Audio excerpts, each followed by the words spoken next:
வரகாத்துஹு.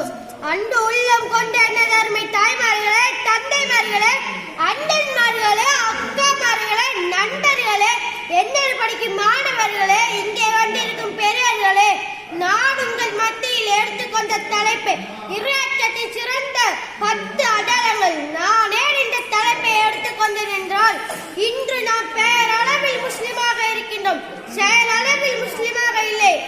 நாம் செயலளவில் முஸ்லிமாக வேண்டும் என்பதற்காக தான் இந்த தலைப்பை எடுத்துக்கொண்டுள்ளேன். மாறுவீங்களா? மாறுவீங்களா?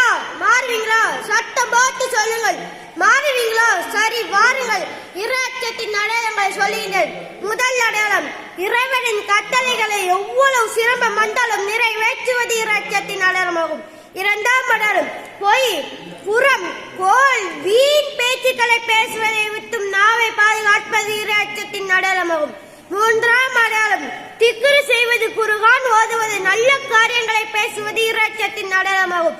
நான்காம் அடையாளம், ஹராமான உணவை உண்ணாமல் இருப்பது, ஹராமான பணத்தை தேடாமல் இருப்பது இறையச்சத்தின் அடையாளமாகும்.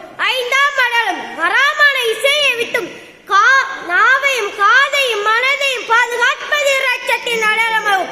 ஆறாம் அடையாளம், இன்பமான நேரத்திலும் துன்பமான நேரத்திலும் பணம் இருக்கும் போதும் பணம் இல்லாத போதும் தர்மம் செய்வதே இறையச்சத்தின் அடையாளமாகும். ஏழாம் அடையாளம், கோவத்தை மென்று முழுக்கி பிறரை மன்னிப்பது இறையச்சத்தின் அடையாளமாகும். எட்டாம் அடையாளம், தனது மன இச்சையை கட்டுப்படுத்தி குர்ஆன் ஹதீஸ் சொன்ன வழியில் நடப்பது இறையச்சத்தின் அடையாளமாகும். ஒன்பதாம் அடையாளம், அல்லாஹ் என்ற பெயரை கேட்டால் அல்லாஹ்வின் பயத்தால் உள்ளம் நடுங்குவது இறையச்சத்தின் அடையாளமாகும். பத்தாம் அடையாளம், அல்லாஹ்வின் பொருத்தத்துக்காக அனைத்தையும் செய்வதே இறையச்சத்தின் அடையாளமாகும். அஸ்ஸலாமு அலைக்கும் வரஹ்மத்துல்லாஹி தஆலா வபரகாத்துஹு.